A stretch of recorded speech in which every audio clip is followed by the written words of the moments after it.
Right, then we're going to take on the next part of the project, which is basically taking the gearbox off. Still a bit confused as to why that flywheel's kind of rattling, flywheel, torque converter, whatever it's going to be. Just hoping there's a bolt loose or something around the gearbox, but I doubt it'll be that. So nevertheless, we'll open it up. And yeah, we've been blessed with a bit of sunshine today, even though it's been quite cold. It was raining last night, and yeah, there's a few bits I've ordered as well from old BMW. Just little nuts and bolts that are missing. Got the gearbox sump plug, and we got the filler plug in here as well somewhere. So yeah, that's what I needed so far. Yeah, we're gonna get on with it. We've still got a few more bits to order, which I'll be doing kind of in due course. Potentially going to be ordering a timing chain kit for it, just because I'm taking the gearbox off.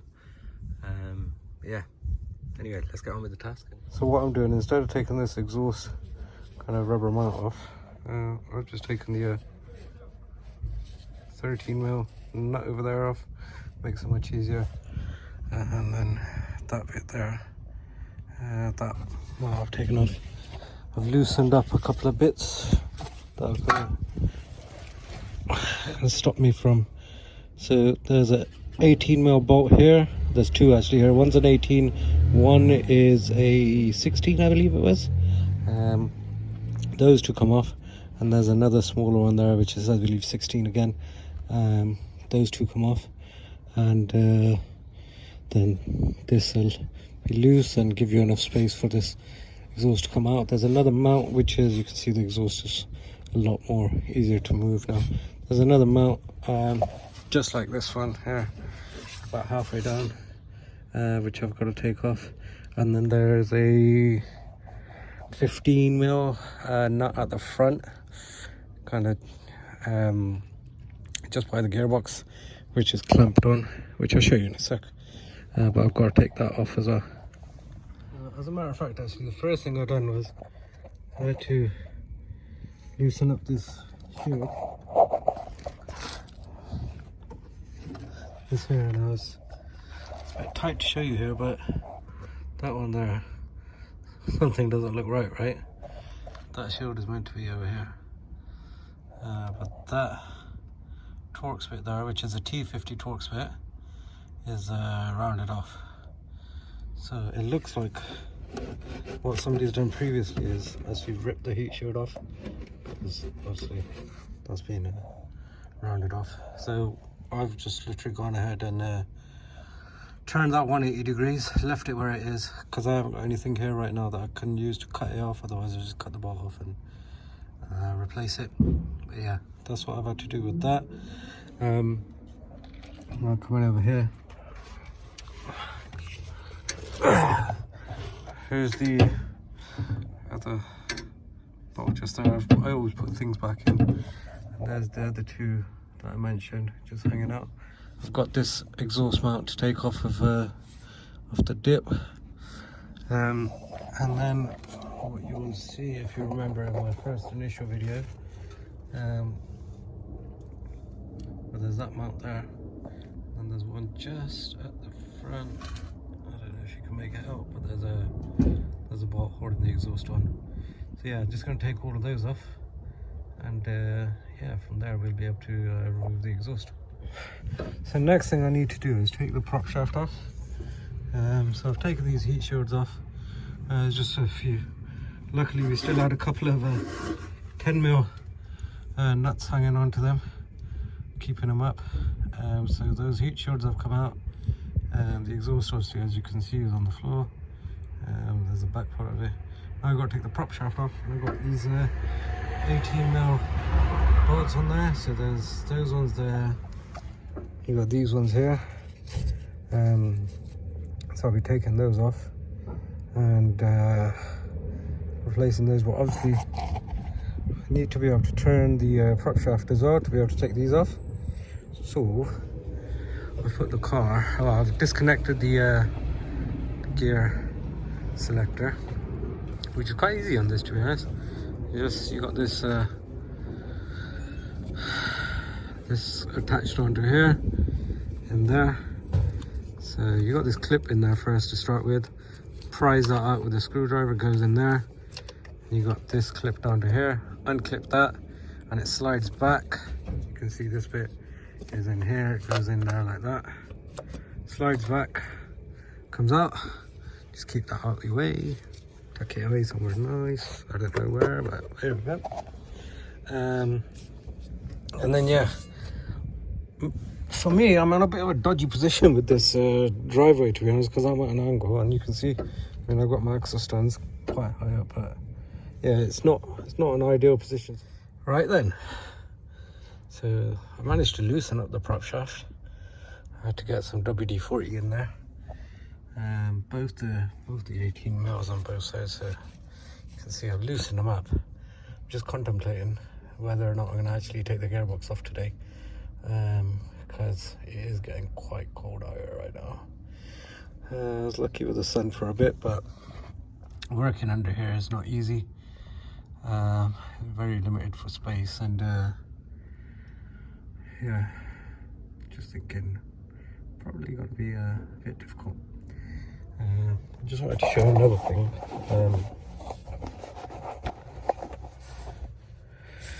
So while I was doing this, I remember the seller telling me while he was driving he heard some sort of a clunk, and he didn't get any drive after that.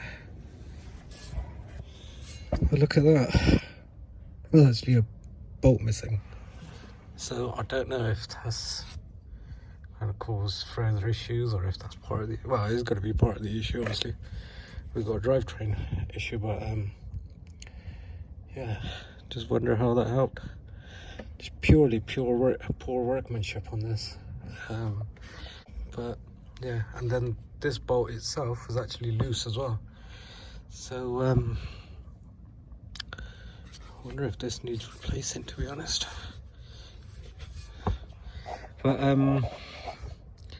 yeah, just to give you an idea, I loosened this using, so normally you would support this, the gearbox somehow.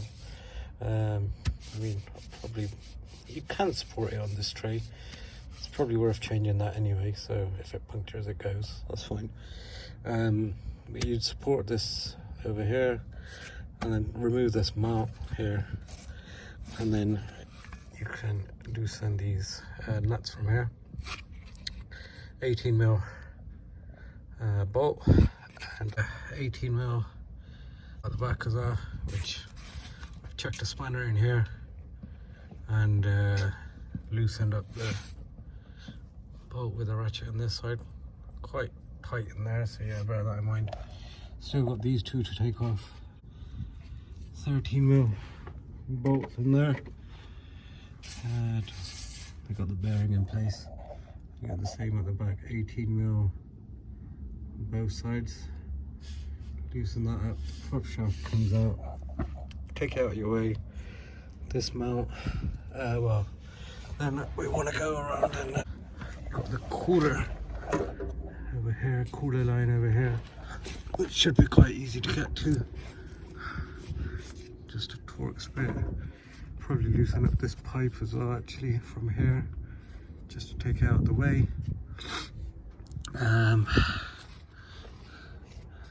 Not a lot else to it, to be honest. So yeah, so I've taken the starter off, which I didn't film because it's just three bolts, which I've I think I've shown in my previous video. So one in there, one I think was in there, and one goes just over there, and yeah, I'm quite sure it was there. 3 bolts for the starter, one there, one just behind there, and then one at the top over there. I got it tied up to this this rail here, just using a bungee cord to keep it out of my way. This gearbox is going to be quite heavy, so I've got a jack under here. Obviously doing this on the floor is not ideal, and I'm going to try and see if I can get it out of, well, got a little gap which I'll show you. But I've got the front of the car lifted up. Got some axle stands in there. Not the safest setup, but yeah. Hopefully this will do. Yeah, I'm gonna take these flywheel bolts off next. These are holding on to the torque converter. So they're 17mm bolts, and I want to take the torque converter off, and then what we're going to be able to loosen up the bow housing bolts, which are these ones here, and hopefully that should let us take everything out. So yeah, what I'm doing is just getting a screwdriver, putting it on the flywheel over here, and just very nicely just turning the flywheel like that. And then you can move across for each bolt. You can turn it from the crankshaft as well, but my arms ain't that long, so yeah, I'm just doing it from here. Same thing, but yeah, I think it's 6 17mm bolts in here, and then the torque converter comes off, and then we want to push the torque converter onto the gearbox as well, to make sure it's kept safe and stable. I haven't actually taken the oil out because if you remember, my sump plug is rounded off. So I'm going to try and do that with the oil in there. I'm probably going to create a bit of a mess, to be honest. But yeah, it's not an ideal situation overall, so I'm a bit stumped really. I probably could get a hammer and chisel on that and then take that off from there, but yeah, I'm going to give it a go, see how I get along like this. There's only 4 litres or so of oil in there as well, so yeah, I'm going to give it a shot. You've basically got to push the torque converter towards the gearbox, so you can, so basically otherwise it's going to leak out oil and things, and I'm trying to create as little mess as possible. Mostly I've got the oil still in this gearbox, so yeah.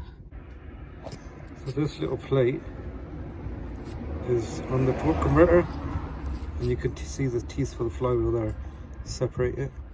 So yeah, that's separate there, but should be able to put like a pry bar in here and push it back, taking these bolts off. That's an E14 torque center,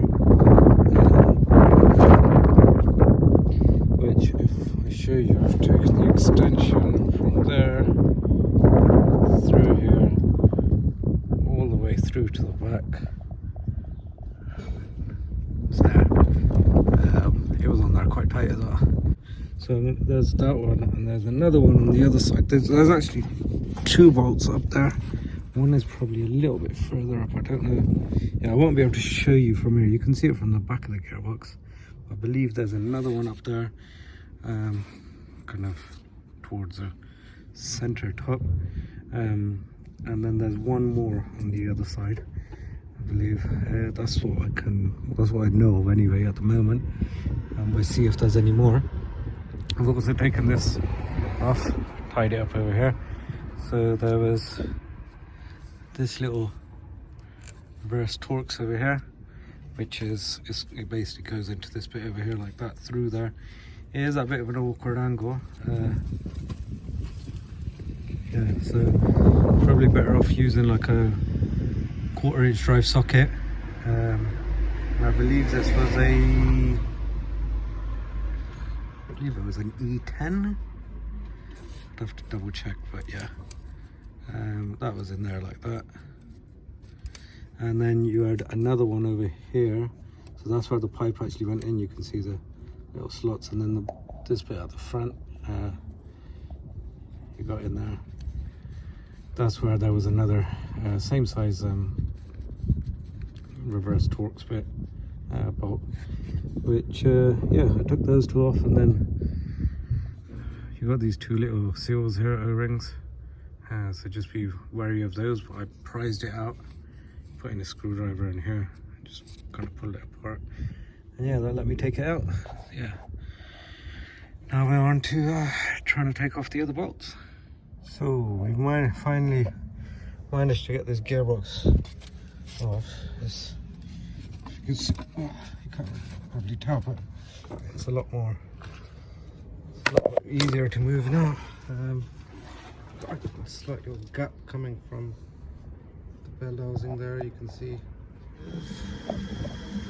Alright, so we got that side of the jack there, and then I got it held up on this side with some breeze blocks and a plaque of wood. And what I'll do once I get the gearbox fully off, I'll push it across towards the back of the car, start bringing it down and remove a breeze block at a time. I'll probably keep the bottom one in there actually, just to keep it level. But yeah, and then just in case, I know there's not a lot of oil in here, but just in case this does leak some oil, I've got some kind of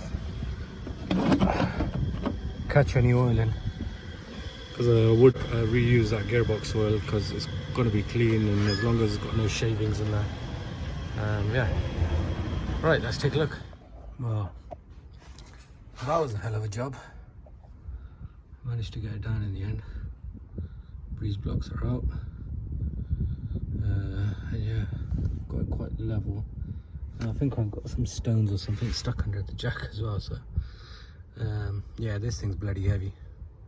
Definitely a two-man job. I wouldn't recommend the breeze block option, honestly.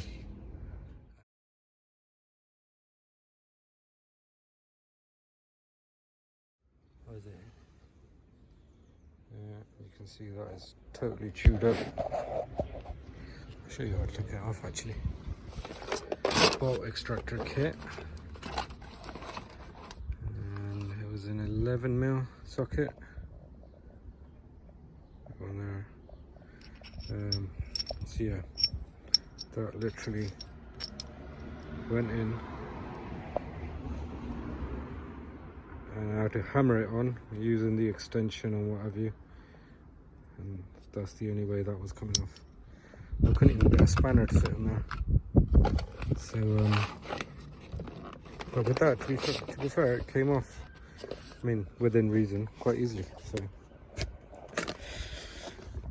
I've taken all of these off as well. The 19mm bolts.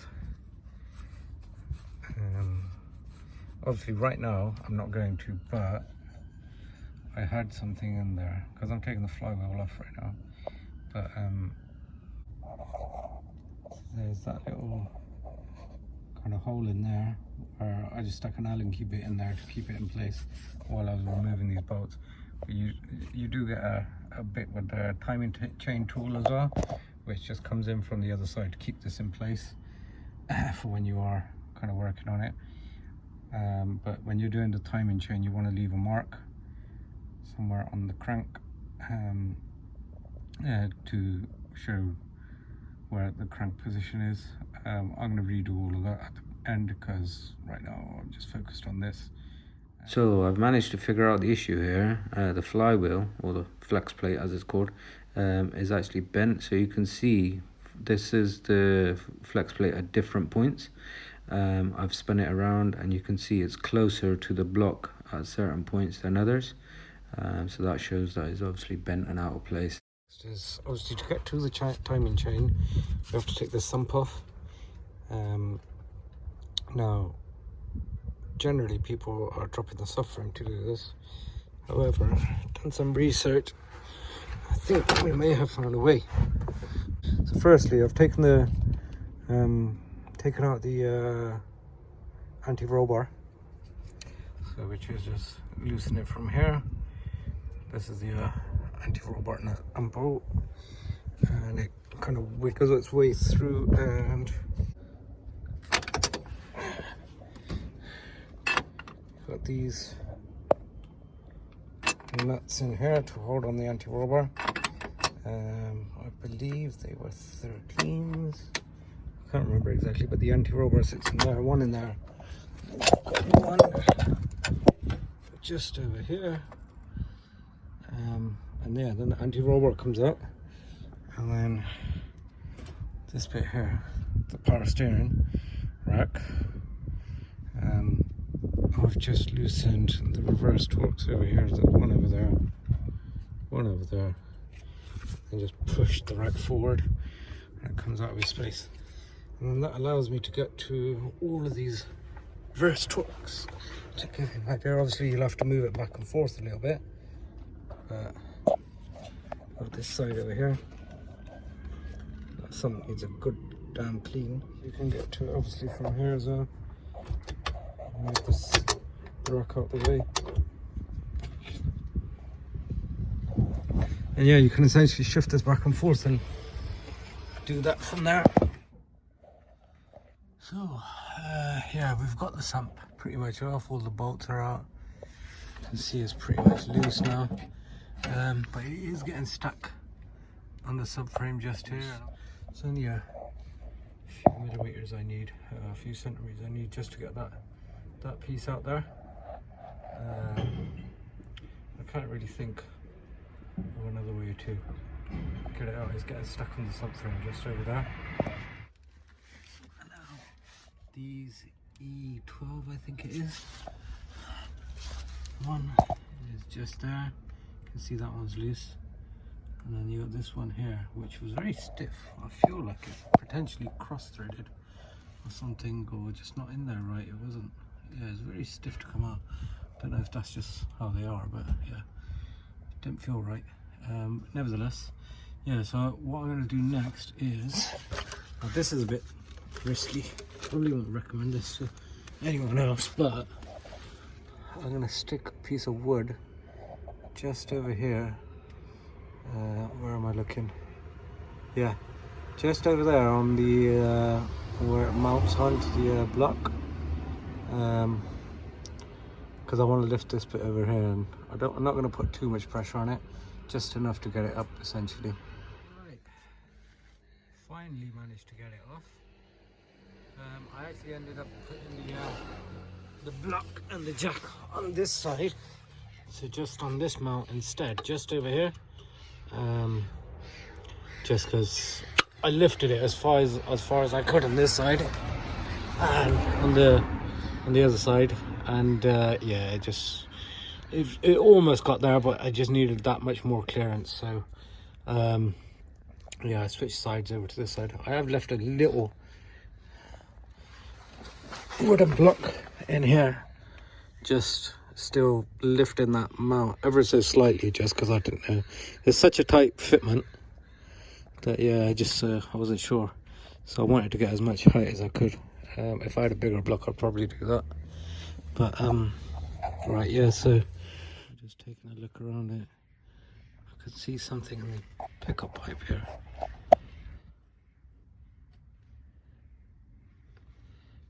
I'm gonna look through the oil to see if there's any particles or anything, any shavings.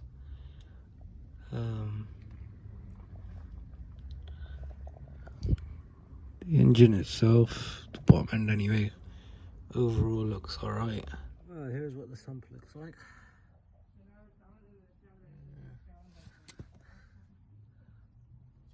Needs a good cleanup, but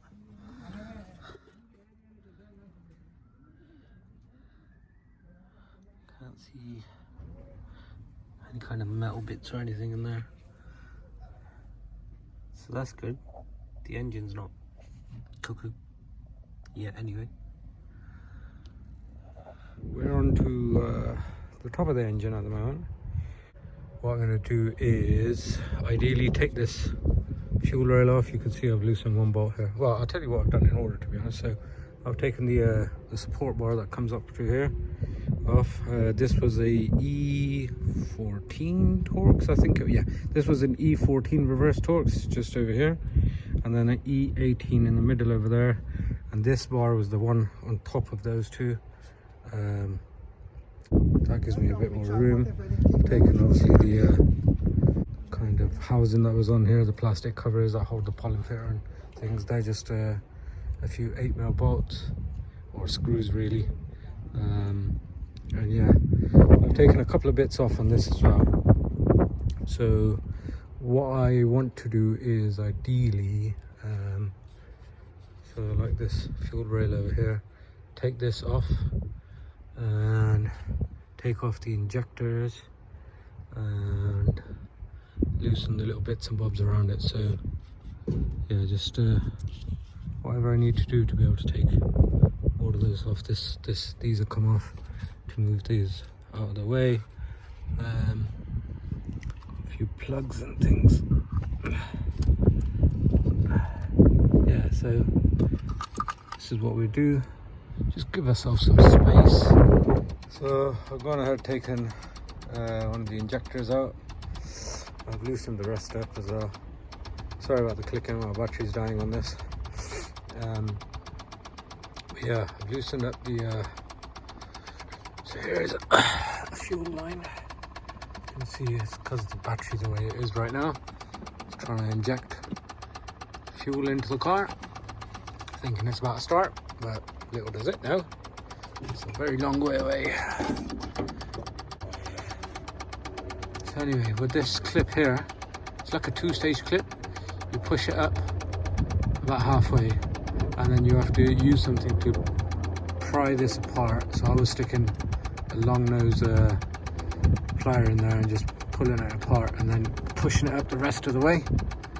I've done that with all of them, then they just pull straight off.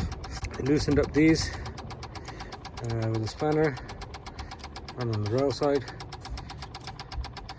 and then there is a what's that, an E10 Torx, reverse Torx, holding the injector in. So that's that one there. Take that out, and then yeah, just pry apart the I've been quite lucky with the injectors, to be honest, so far. They haven't been seized in there or anything. They weren't stuck in there. If you look at this one, looks like it's got a bunch of crap around it. So I wonder if my valve cover gasket's leaking as well. I'll probably just end up ordering it anyway, just because doing all this work and having to do it again would be stupid. So yeah, that's where we are at the moment. Yeah, I'm going to try and get once the injectors are out, I'm going to try and get the fuel rail out. We'll see how we get along. So another classic piece of workmanship I've just found. So there's meant to be one of these injector seals at the bottom. There's only meant to be one. And there's two. And this one. And then the funny thing about it is, there's definitely be some clown working at this. Look at that one there. That's not got anything on it. So clearly somebody's tried doing what they could with this and miserably failed.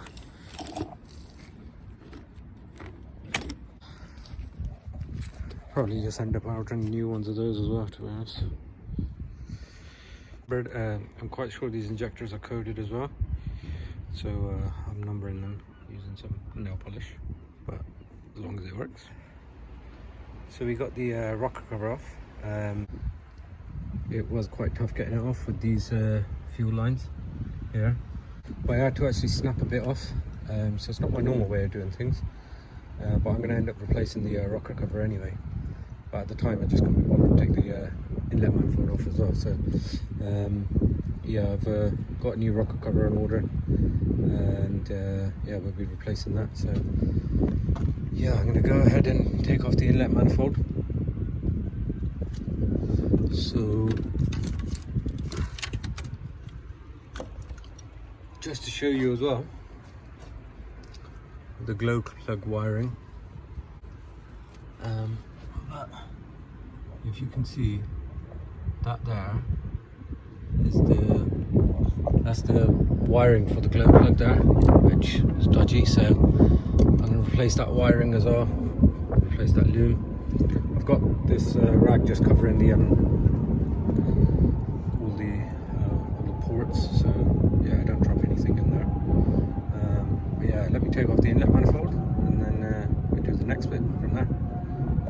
So just a bit of an update. I've got this EGR piper loose. Just took it off from there, to be honest, in the end. I've still got the Torx bits there kind of loose, because I do want to delete that as well. Get rid of this pipe entirely if possible. And then I took this off. It was just a few little Torx bits that were on there, and then this pipe over here is actually that reverse Torx there was already missing, so it's kind of made my job a little bit easier. But if you can see at the bottom, there is reverse torque split there. It's probably going to be like an E10 or something. Yeah, I'm quite sure it was an E10. Loosen that up and just take that out of the way, and then this pipe will come off. It does look a bit rounded off, so I wonder how I'm going to get that off, but I'll figure that out in a sec. Just to get this wiring loom out of the way, I've taken this one here. I've taken all the plugs off, so you can see like these were this one was down here like that. You just pull back these little clips, so there's like a positioning kind of pin or whatever, I don't know what you want to call it. Pull that back and then you push it in, and that allows you to take the plug off. This plug here,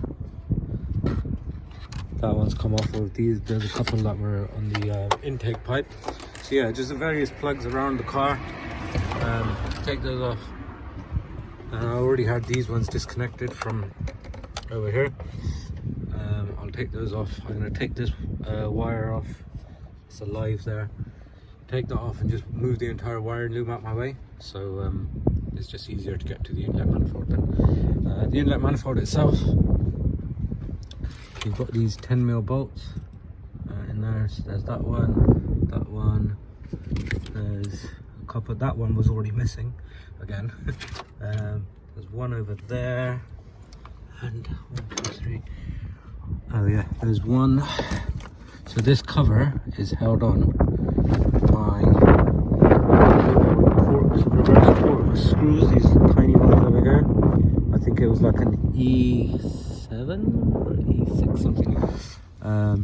And then this comes off, and then there's one little 10mm hidden just in it's in that strut brace. 1 second. It's hidden just in there. That little 10mm comes off. So the wind got really bad at this point. You couldn't hear anything I was saying, but there's just one more 10mm to the top right of the inlet manifold towards the back, and then that comes off, and then you can obviously move the wiring loom as well. It's all loose from here.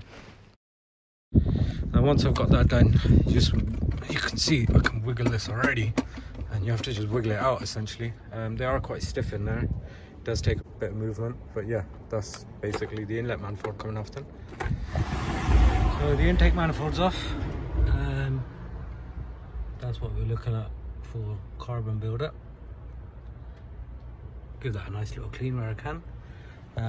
Yeah, this wiring loom definitely needs to be as loose as possible too, because it's a hell of a space to get out there. There's this plug underneath as well, which, yeah, bear in mind you need to take that out. You got the dipstick as well. That's got a little 10mm on it, I think. However, on my one it was actually missing, so I haven't had to take it off. And there is, from past experience, I know there's a little plug. If you remember early on in my, I think it was my other video, early on this one, there was a plug that was at the back, which clips onto the inlet. It's around about I'm not sure exactly where it was, because obviously I can't see it. That's where the dipstick kind of goes on to anyway. Yes, that's where that plug will go on to. My clips are actually broken, but that's where it would be. So you'd have to kind of bring your hand around like this underneath and slide it off, and that lets you do that. One more thing actually I forgot to show, because I've just been focused on doing all this. Timing chain.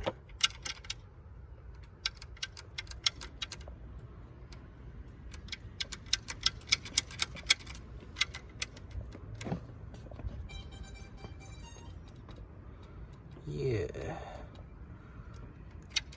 So I was right in thinking it needs a timing chain anyway. Oh shit, but not let that slip. So yeah, this is kind of working out for me sometimes. Yeah. Yeah, so what I'm doing, just chipping away slowly at the dirt here. You can see I've got the inlet ports kind of blocked off, because I'm actually going to go at this properly on the weekend. What I'm doing here is just initially kind of prepping it. As you guys probably know from if you've seen any of my other videos, I've got some OCD, so I like to make sure everything's fully cleaned. So what I'm going to do is, so what I've been doing is essentially I'm going to clean the kind of the head kind of from the outside to start with, and then I'll get the inlet ports afterwards, because otherwise all the dirt that I clean from the outside is going to go in there anyway, just creating extra work. So because once I start the inlet ports, I want to get kind of this pretty much boxed off. I wanted to get the prep work done kind of pretty much as soon as, so yeah, that's why I'm in the outside. So yeah, what I've been doing basically, I've had that this stuff basically, the Dr. Magic Grow Cleaner, going at it.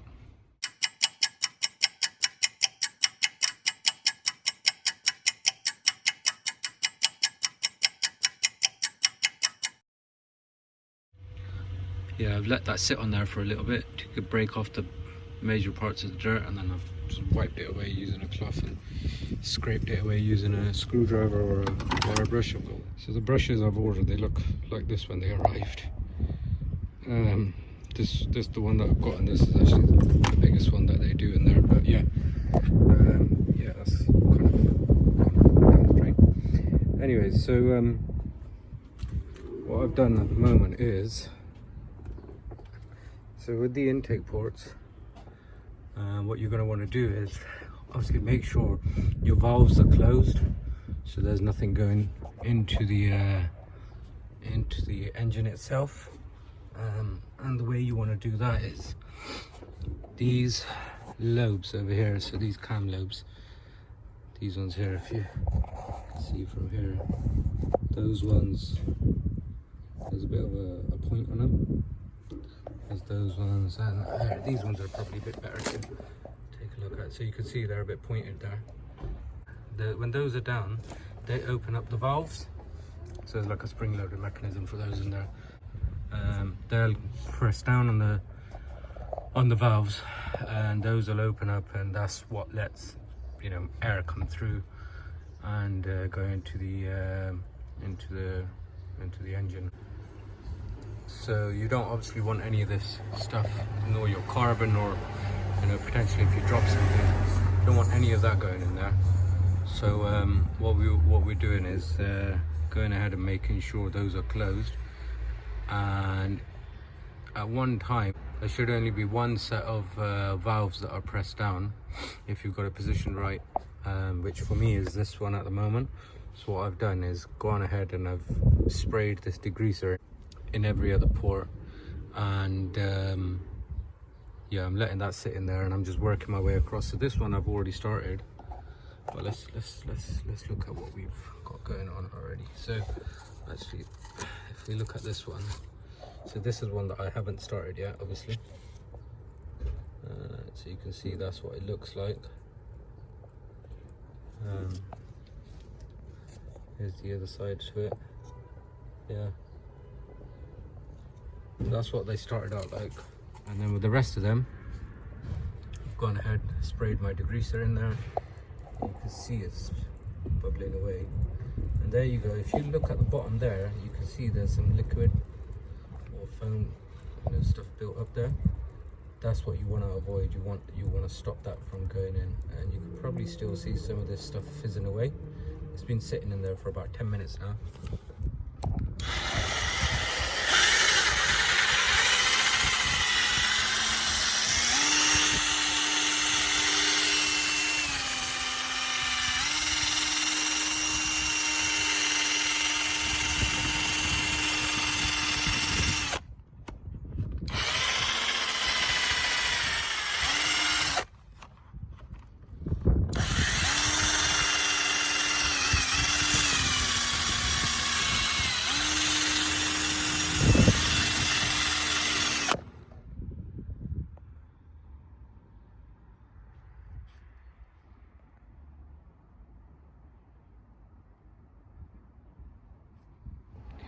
So this is what we've ended up with.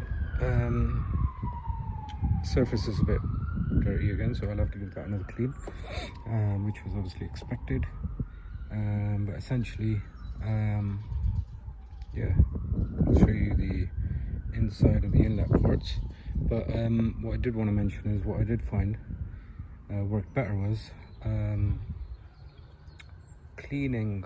So using the wire brush or a screwdriver or whatever you're using to take off the carbon that you can while it's still dry, so before spraying any of the chemicals that I showed, because it came off a lot easier than I thought. I thought it was going to be on there rock hard. It actually came off a lot easier than I thought. So I used a wire brush on the drill and used that to take it off. Well, initially I scraped it off with a screwdriver, then I used the wire brush, and then at the end I put the EGR cleaner first, because that kind of lubricates the surface, and then you can spray the degreaser stuff on top, and then that runs all the way down into the ports, and then I would let that sit in there for 10-15 minutes or whatever, and then yeah, that worked out quite nicely for me, to be honest.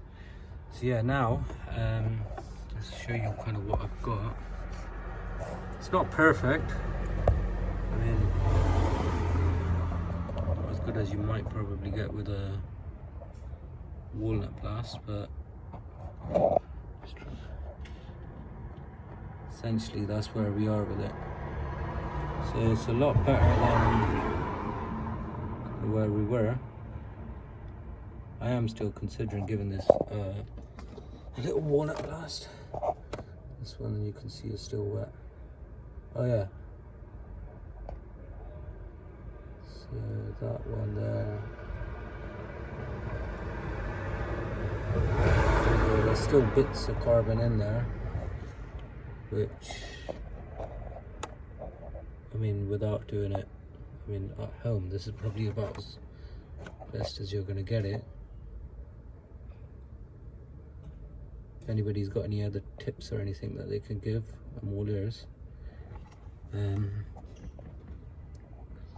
yeah, that's kind of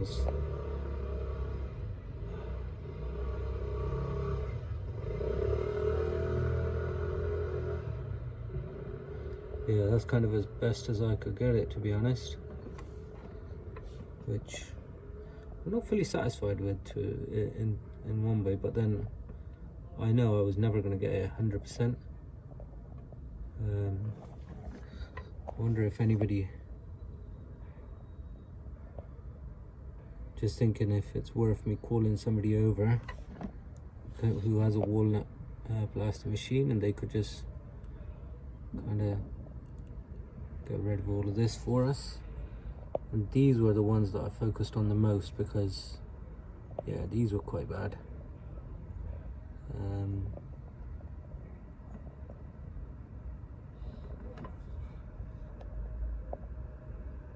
they're much better than what they were, so yeah, I'm pleased to an extent, let's say. But yeah, also just as an FYI, what I've done is I've spun the engine,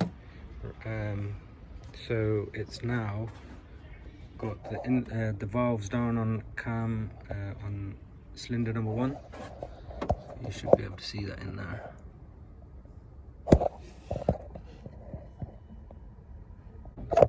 And yeah, so, and that allowed me to obviously do cylinder number 3. And for the final thing, what I'm going to do is give this a spray down with the degreaser stuff. Well, cover the inlet ports, and then give it a spray down with the degreaser just to get rid of all of this on top, and then and obviously everything that's over here I'm going to spray what I've got left all over this, so it's nice and clean, and you can get rid of all that junk and gunk. Yeah, I wasn't joking when I said I don't like dirty engines. I've soaked that into absolutely everything. Obviously not with this valve too much because that one's open, but yeah. I'll be getting rid of every piece of dirt and grime that I can. I went underneath and sprayed it. I'm going to just let this sit overnight now. it will probably need a second coat. But I don't know actually, that might just be my OCD talking, but yeah, it's gonna get a second coat. This one's pretty much done. So yeah, I've taken off the pickup pipe housing and the metal plate that was here on the block, at the bottom of the block, to inspect the bottom end. And what I have found is, so this is side to side movement, so let me try and show you over here.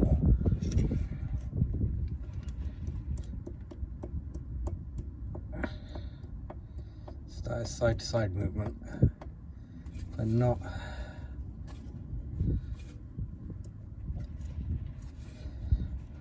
like loose or anything, but yeah, there is this side to side movement. So this is me going that way, and then but towards the front and back of the car. So we've got the engine timed up. So how I've gone ahead and done it is because I haven't taken the fan off, and as a matter of fact my engine's kind of moved forward a bit, if you can see down here. So it's been resting up against the fan almost. So I haven't got a lot of space down there to get to the crank pulley. So what I've done instead is come down here, I've stuck 4 of the flywheel bolts in there, and just use those to turn the crankshaft from that side. And this side, obviously, you want to turn it anti-clockwise. So if you're looking in this direction, the engine needs to spin in that direction. So it's clockwise if you're doing it from this end, anti-clockwise on that side. So I've gone ahead, stuck a screwdriver in there. That's about as long as mine is. And if you can see with the rest of the cylinders, it does go in. You just got to make sure it's all the way in the actual hole, because my screwdriver does have a bit of a wide tip on the end. So that's there. There's a few ways you can check this as well, to be honest, or a few points you can use to check whether the engine's timed up. First, obviously, being the cylinder the cylinder 1, which is this one on this engine, needs to be our top dead center. These cam lobes need to be pointing up there, so for cylinder 1 you need to be pointing over there. And you've got, let's take off this timing chain tool. It is on there quite tight as well, actually.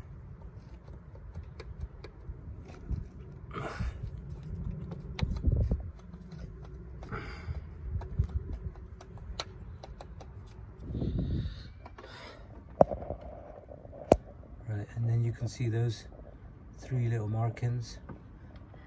They need to be lined up. So obviously the marking on the right needs to be in the middle of the 2 on the left.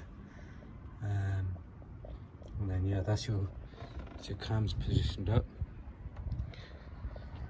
And yeah, we go ahead and check the other side now from the flywheel. Right then, so timing sorted from the top. We've got to take off the this timing chain cover now. Take off these flywheel bolts. While I was up there, I took off these 2. They're E10s, because they're just much easier to do from the top, so it makes sense to just take those off at the top. And then I've got a bunch of these E8s. Here you go, there's an E8 socket. That one there, that one there, that one there. They're all around the cover. Got that one up there. This doesn't need to come off, I believe that stays with the cover. That's just something for the high pressure fuel pump. Yeah, so from what I can see, those just need to come off. I'm also going to take off this crankshaft sensor for two reasons. One, these new BMW plugs, I really hate them, and I don't want to take one of those off. And secondly, just because the timing chain is going to be off, or rather the cover is going to be off, or rather rather kind of get that off rather than potentially risk damaging it. So I'll take this off, take this ring off, this reluctor plate or ring or whatever it's called off, and yeah, then just proceed to take off all of the timing chain cover bolts. Right, so what I've gone ahead and done is I've put a couple of marks on this, so I know this isn't going to be 100% accurate, but it's close as I can get it, because the crankshaft ain't pretty much like, there's no point where else I could really mark it properly, but you can see that little mark there, that's for where the crankshaft is at the moment. And I've also got one on the front, which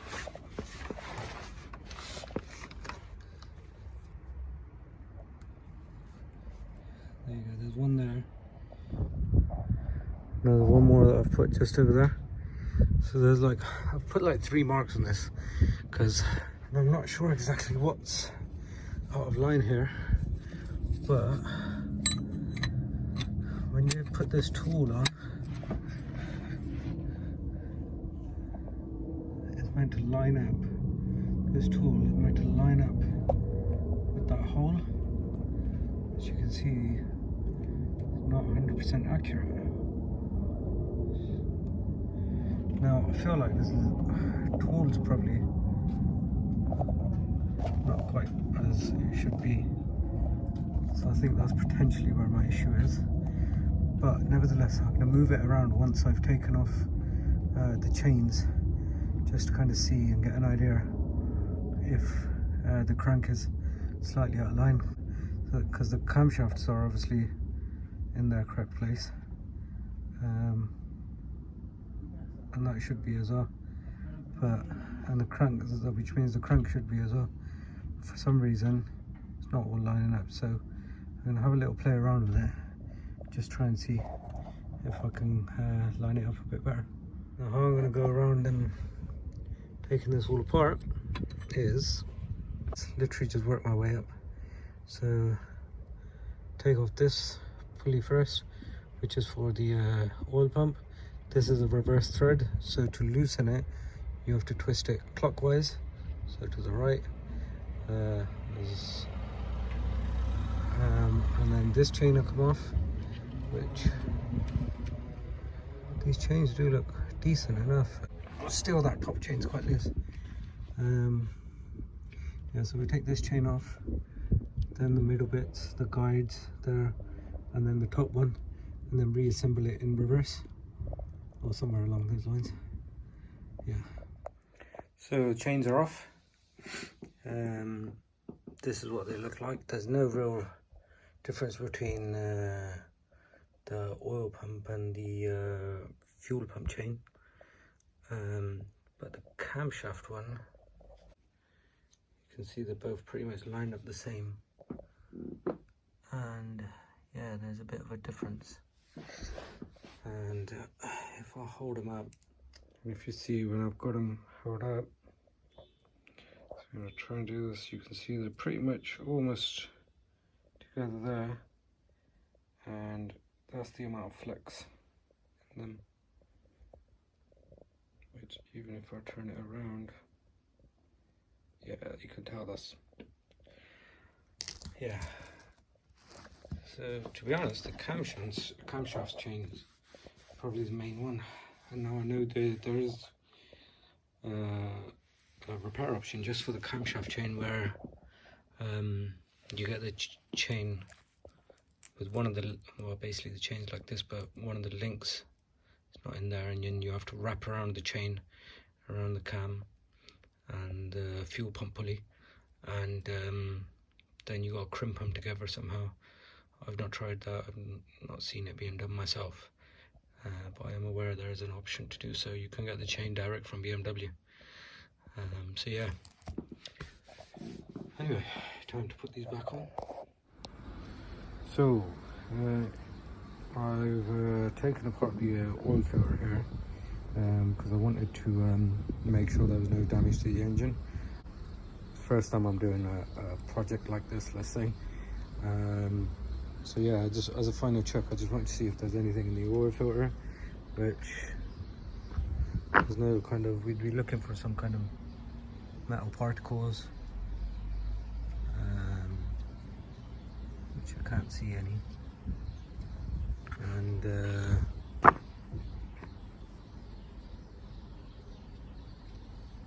I can't see anything that's in there. It's greasy as hell in there though, so I've cleaned up the filter there because I was doing the sump, which you can see over here.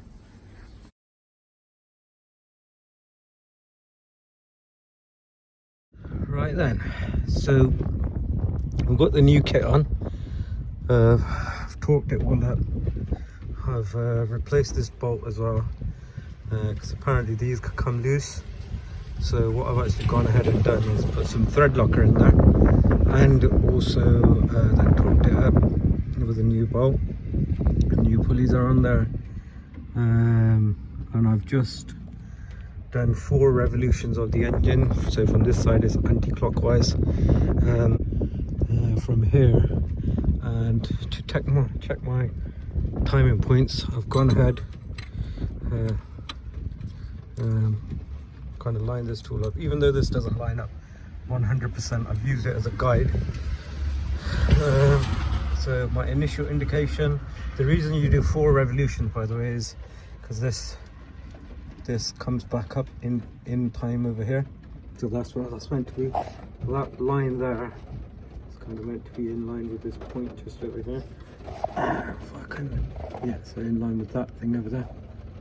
And that's pretty much back to where it was. Got these on here, the little points. And the main thing is the timing tool needs to go on there. So that's a little bit out by the looks of things. I've gone ahead and checked the timing here. So using my screwdriver in there to make sure that's pretty much where it was before. Camshaft tools locked in place. So yeah, that all seems about right. I just need to go underneath and make sure it's all timed up there. So obviously you can faintly still see my mark in there, which shows us a little bit out of line on the crankshaft side. And I'm going to show why I did a couple of markings as well, because one of my markings has disappeared. That's obviously when I've gone ahead to clean it. So by the looks of things, it's a little bit out of line here. It should be, you can see that you can't really see the hole there. There's the hole, and that is resting about there.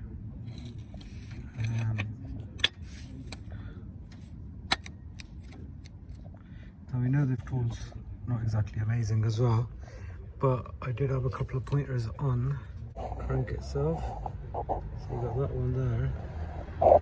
It shows it's a little bit out of line. So what I'm going to do is go ahead, loosen up the 3 bolts on the camshaft, and just bring the crank back in a little bit, and then I'm going to check the timing again. I do feel like potentially it is pretty much where it needs to be right now, but obviously if it's not lining up 100% with what I've got, I have to make sure. So that's what I'm going to do. Right then, so time to check the timing. We've got a little dodgy tool lined up here, a fuel pump,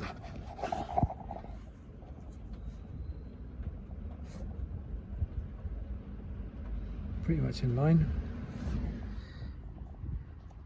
Got that side there obviously in line as well. time lobes are obviously there, and you see the little mark. Let's see.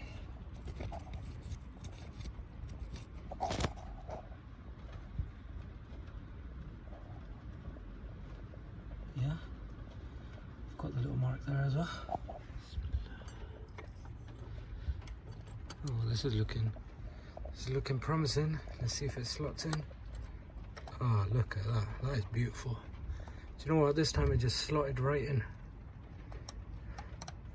So yeah, that's definitely a lot more promising. Right. Time to box it back up.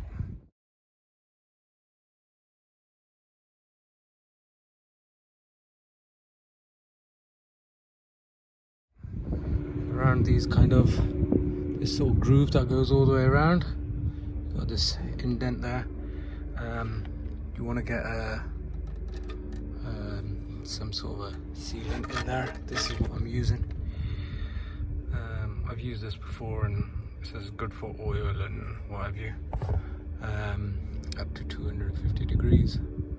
So yeah, that's what I'm going to be doing. I'm going to be putting that on all around here, around this bit here, anywhere where there's like a little gap, an indent. So you've got this little hole over here, you've got this one over here, you want to get it in there. You can see, for example, this one hasn't got one, so I'm not putting it on there. It's only in the ones literally that have kind of got a little gap. Right, so we're putting the timing cover back on. What I wanted to show here is this crankshaft seal is quite tough to get on. You want to make sure it's 100% flat, kind of against the case.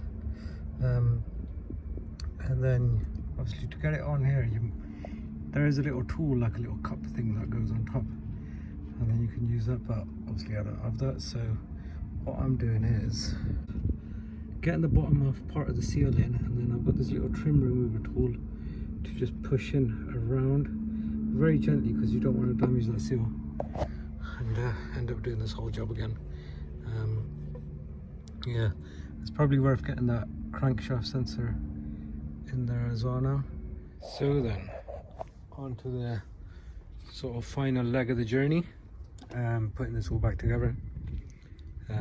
For starters though, what we're going to do is clean up the ports for the injector. So if you can see, I mean, not sure if you can tell in there, but there's a bit of dirt and things. There you go, you can see it's a bit gooey in there.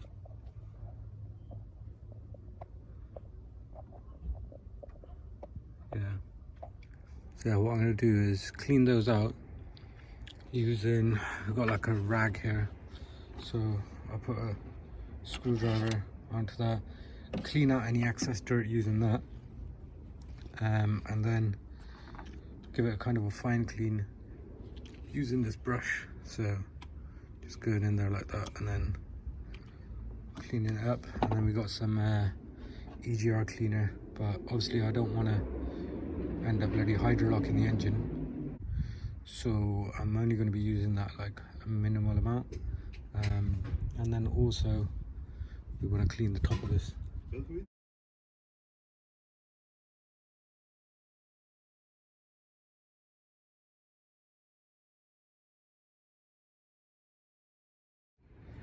So we've got the new rocker cover on. That's all on tight. What I'm going to do next is just clean these injectors. Now, I'm not going to do these kind of properly, how kind of as well as you could. Ooh, stuck in there.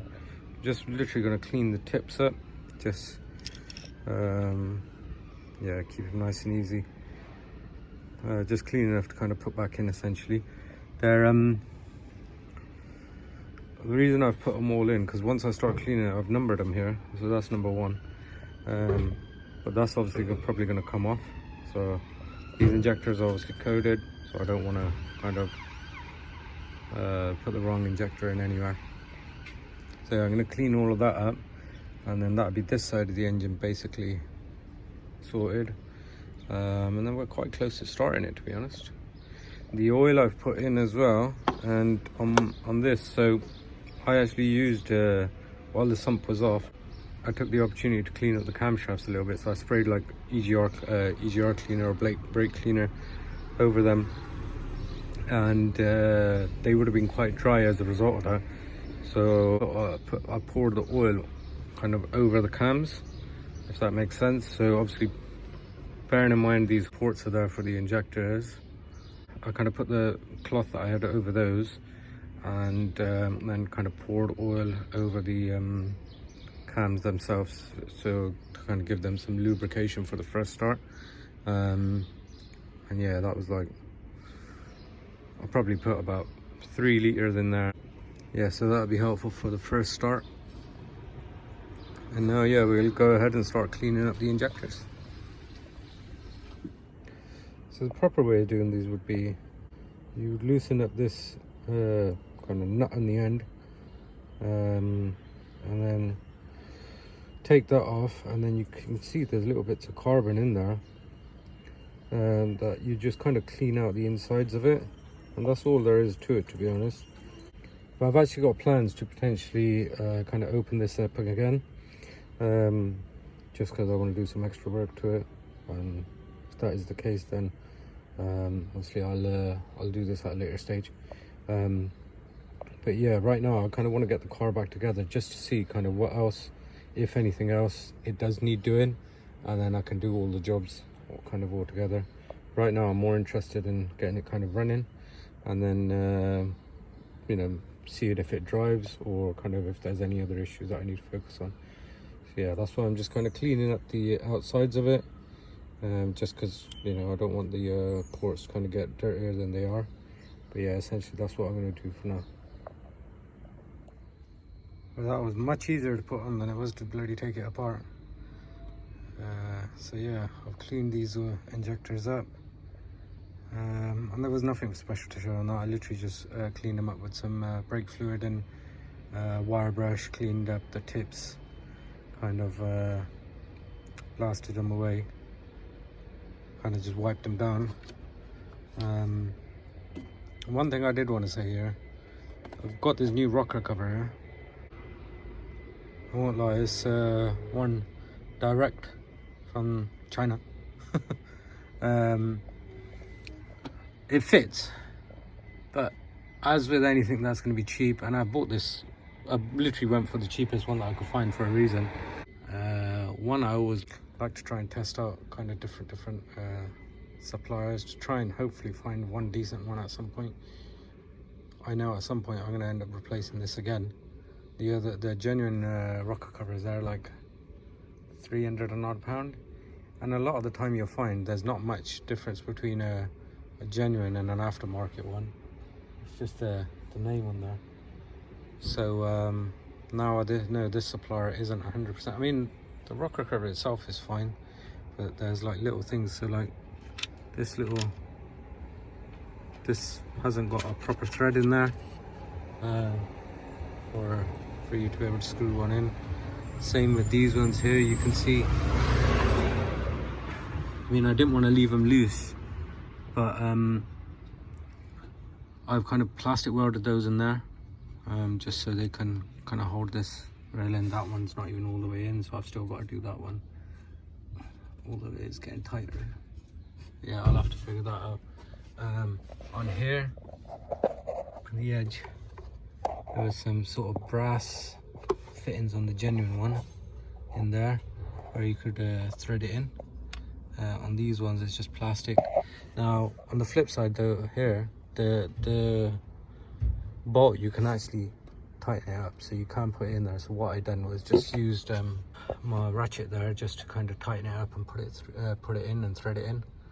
But yeah, it's just little things, and you can just tell it feels alright. My main thing was, to be honest, I wanted to replace the seals, and I just want to see this engine running basically, provided it all goes good and well and I've got no issues with it. We'll probably end up changing that again at some point.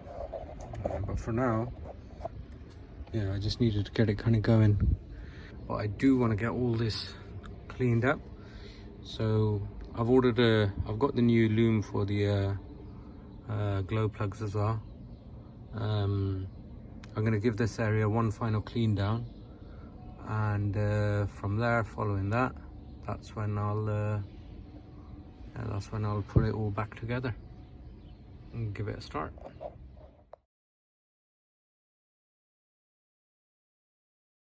So we've got this all ready to go. It's all connected up. What I've done is I've put the gearbox down there because you need to connect the cable at the back. To show you from here. So I've got the cable connected in there. That comes down from the engine, but I've still got the injectors disconnected because what I want to do is sort of do its initial kind of startup. So sort of, let's say, prime it all, get fuel in the system, get oil into the engine and kind of circulating through. And then once I've given that a few starts, then I'll start it up. So yeah, let's do that a second. So I'm going to do it from here, make sure nothing blows.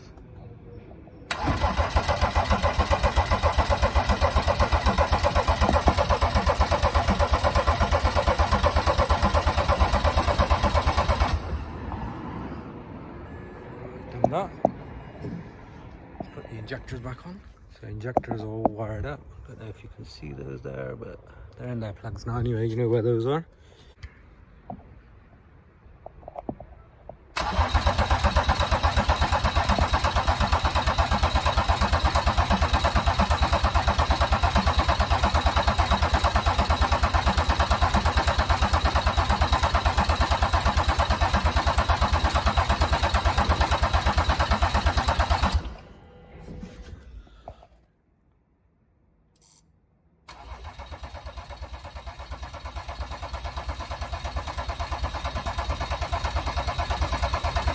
Didn't start initially, but I've gone ahead and changed the glow plug loom because there was a glow plug warning coming up. So let's take a look if this makes a difference now.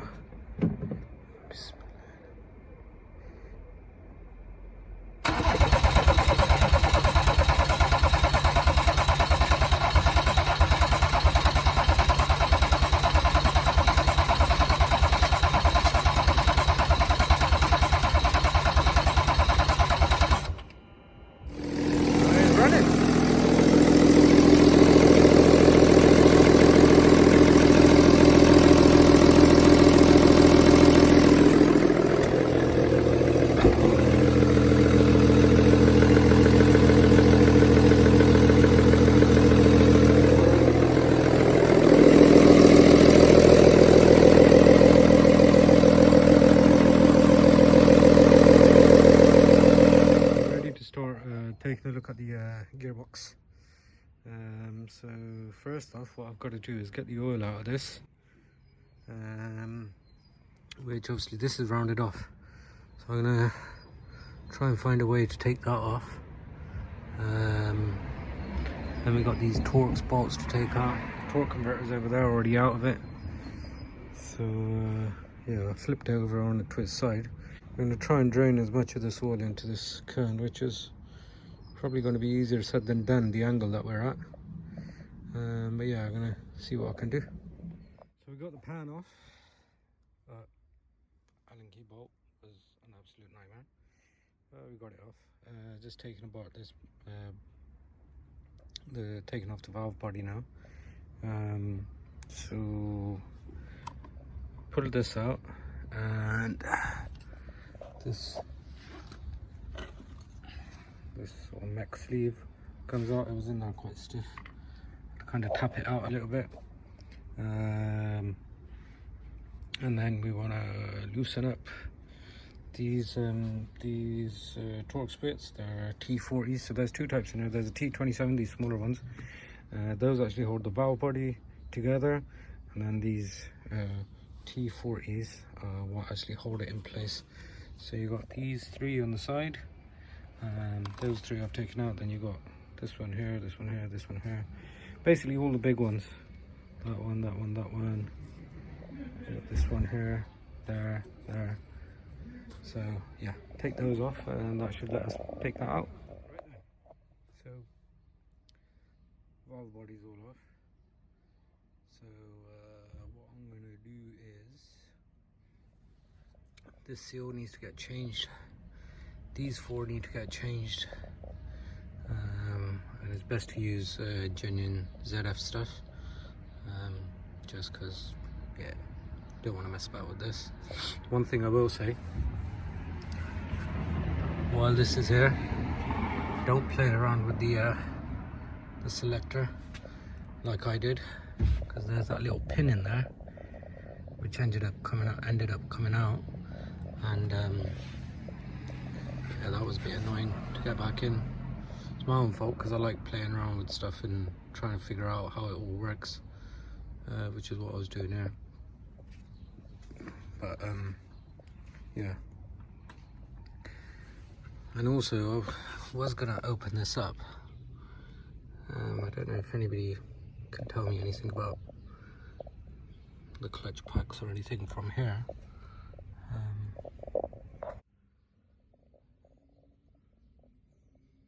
Probably can't really tell much from here, but I figured I was gonna open this up and look at what they're all like in there, but I figured if I do get an issue from here, because I'll be replacing everything else, the seals and all sorts, if I get any issues from here, they can only be either with my valve body itself or the clutch packs in there. So yeah, I'm going to leave those to it, and if that needs doing, then that's a job for another day, because I want to get this all boxed up now. One thing I wanted to show here is how the mech sleeve goes in. So those two metal pins either side, they're what hold the sleeve in. To take this off, you've got this little kind of locking pin thing over here. You want to push that down. So once that's down and out, it comes out like that, and you hear it click as well when it goes into its place, and those will be there. And then to put this sleeve in, if you remember the two little pins, well, it's only going to go in one way. You've got that locating kind of bit sticking out there, and if you can see that little pin there, that one there, and then there's another one just there. Those two locate in there and push those two metal pins in, and then you can push down this kind of clip. So you want to make sure this is sitting in there nice and comfortably. There's an O-ring, by the way, that is on the filter. Just that one there. Yeah, that one there. Oh, also I've also replaced this gasket on here. Yeah. So yeah, that O-ring there. Just make sure that's on the filter side, and then yeah, then you're ready to box it up. So I've just found something. Just by chance, I was about to slide the torque converter in, but I just found that in there. Trying to figure out where it's coming from. I'm guessing it's from the inside of the gearbox. So I guess I need a new gearbox. Right then, here we are. So put the gearbox apart. So this is the inside.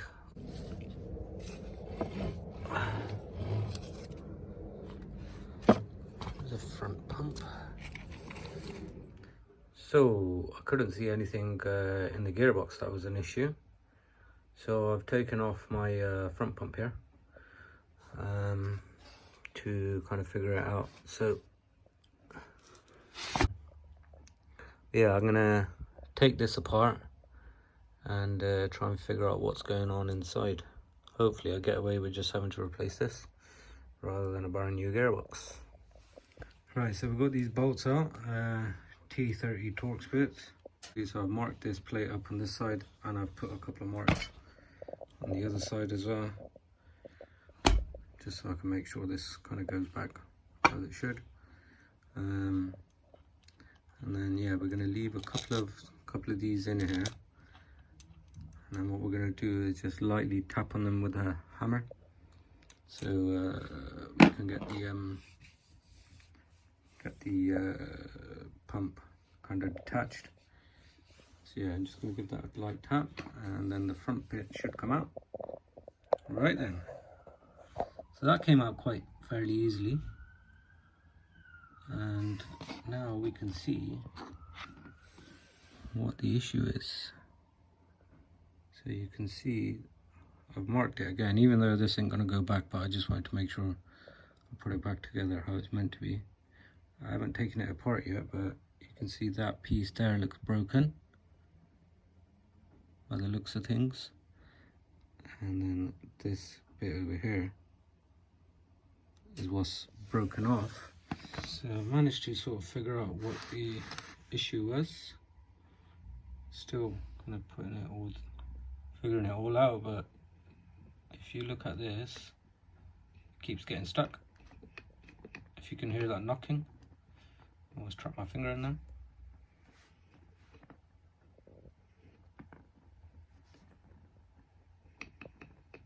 There you go. And it's getting stuck at certain points as well.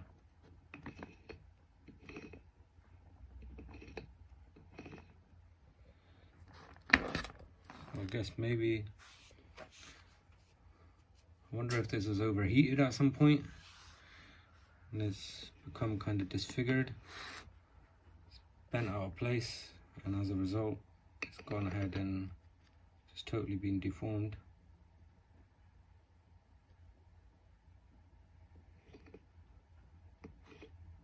There you go, it's stuck. Now it's stuck.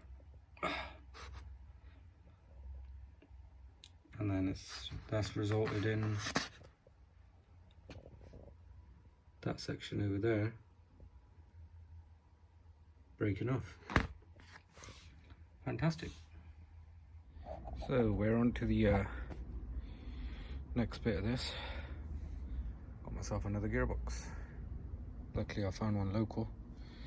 It didn't cost me too much.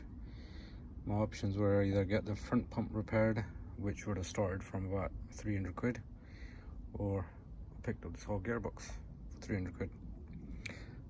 Although it's second hand, but it's only got like 70,000 miles on it, so that's less than mine. And I've got spare parts for the gearbox now.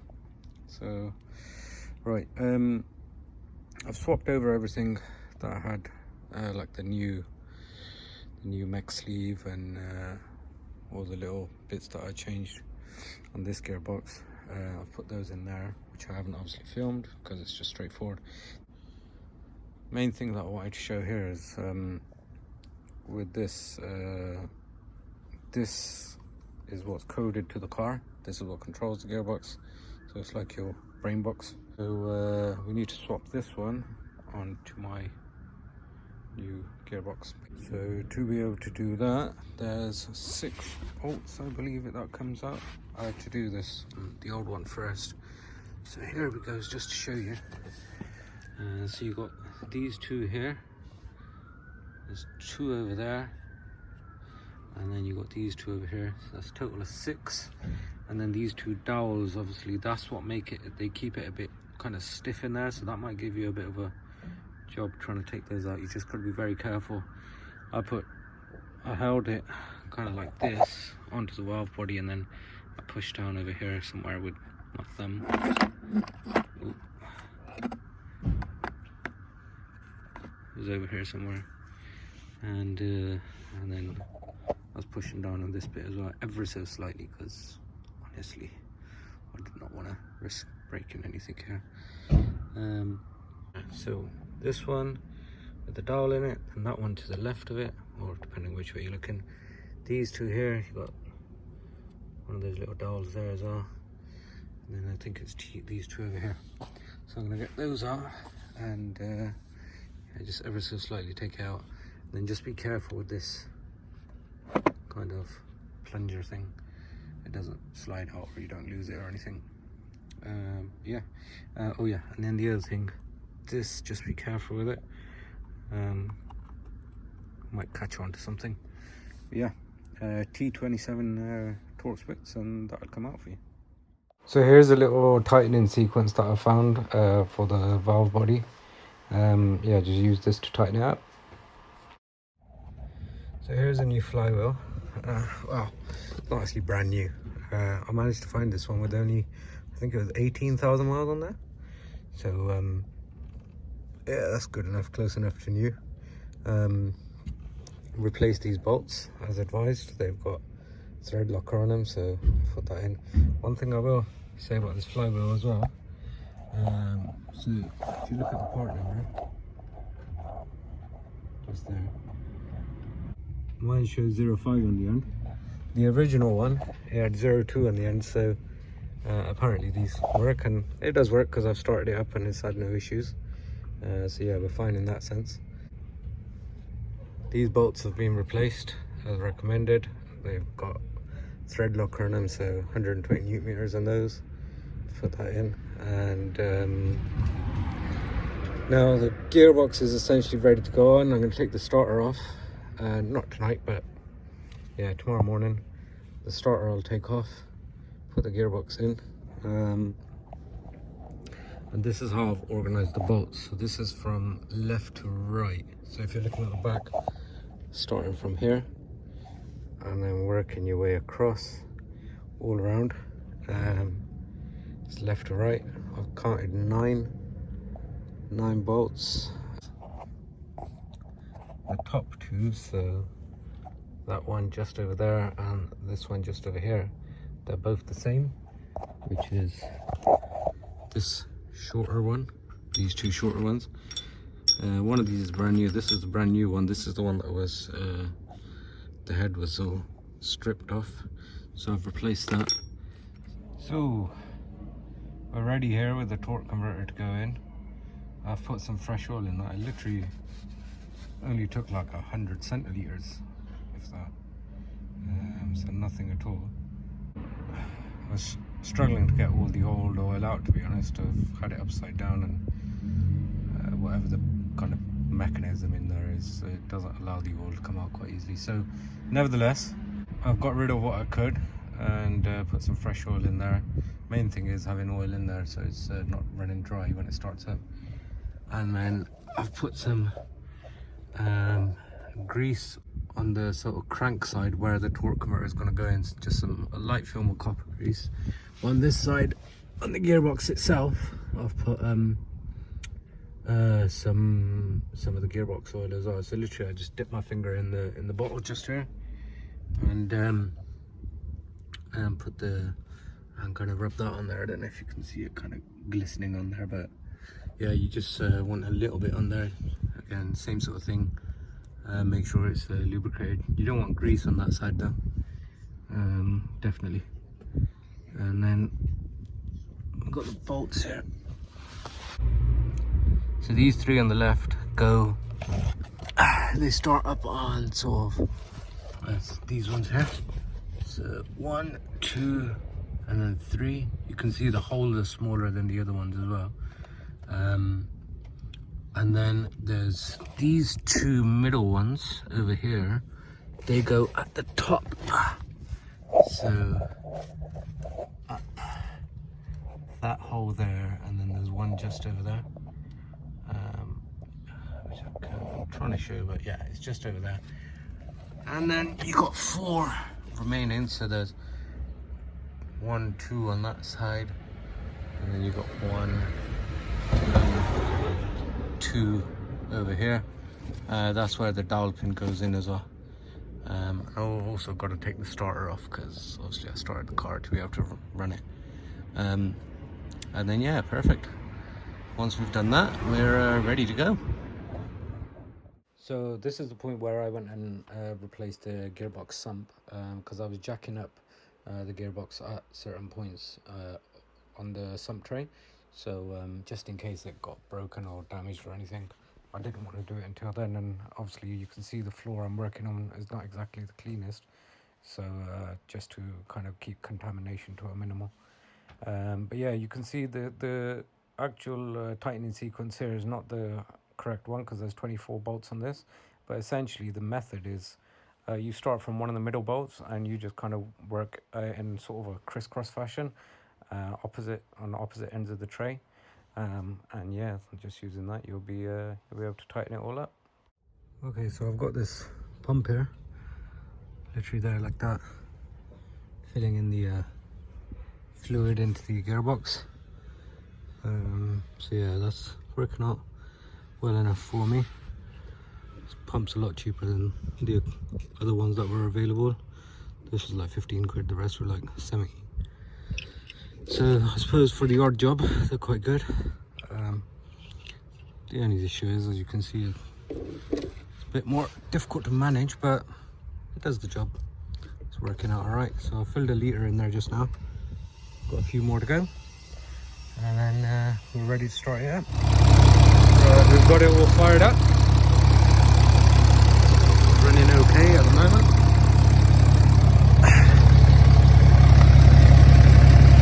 No leaks, a bit of smoke because the exhaust is still off.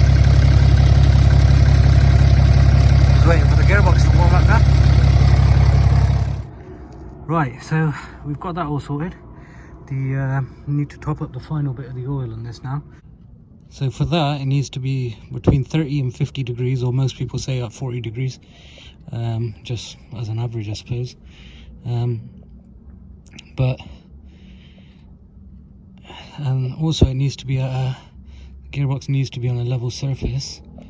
So I haven't got a tool to measure the oil temperature in the gearbox, and there's a few different ways of doing that, but I haven't got anything to be able to do that. So I'd looked into it a little bit, and so I believe when the engine oil and the coolant temperature is at around about 75 degrees, that's when the gearbox oil temp is around about 40. So I've done that, and the procedure with this is you get the oil in the gearbox hot to about 40 degrees centigrade, and then you want to put it into reverse for 5 seconds, then neutral for 5 seconds, then drive for 5 seconds. So if, like me, you haven't got the prop shaft connected here, then the gearbox is going to be spinning, and there won't be anything to kind of stop it because it's not connected to the wheels. So you want to leave it in neutral, turn the car off, and then you put it back into park, and that puts oil into the gearbox. And as you can see, there's no oil leaking out. So that means we've managed to top up the oil to the right amount.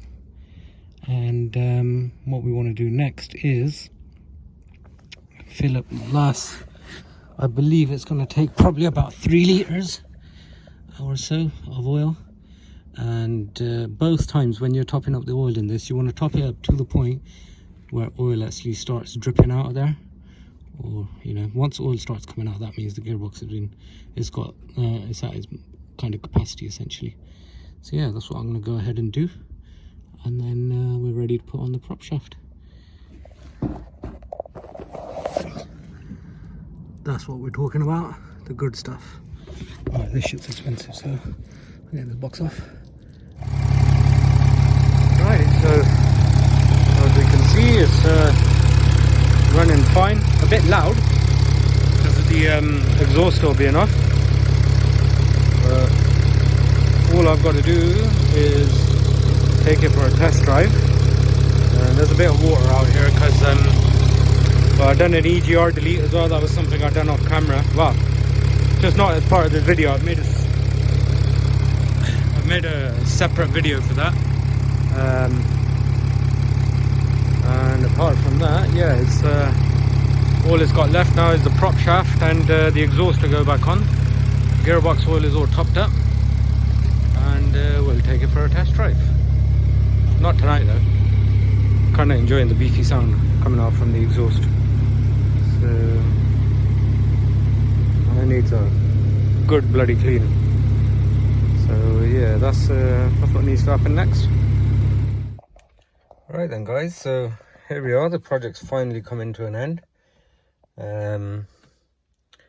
I've had the car MOT'd and it's running fine. There we go. Still got a couple of issues that I need sorting. Something that's cropped up. Well, I got it to the MOT fine, and back fine. With a bit of luck, I suppose. So I've got a few little bits and bobs left to do. It needs a good bloody clean. So that's my first thing. Well, the first thing actually I need to get sorted is I've got a little bit of a gearbox issue here. So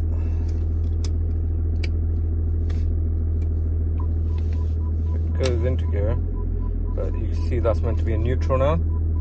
So it's a neutral on the screen here, but I don't know, this, you can see it's showing neutral over here, reverse over here. So I feel like there's a bit of a adjustment needed. Now it's in neutral, and then it's in drive over here, and it's not showing on here. So yeah, I've got to figure that out. But overall, yeah, it's running great. I had a bit of a fueling issue as well, which I'll these little things I'm going to put in a separate. Just turn the parking sensors off. I'm going to put that in a separate video. But yeah, I'm pretty satisfied with this. All the electronics and everything seem to be working great. So once I'll show you the engine as well.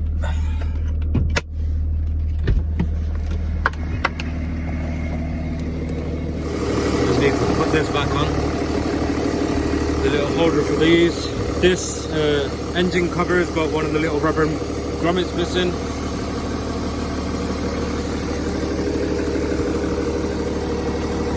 Overall it's running alright. I'll show you how the engine sounds.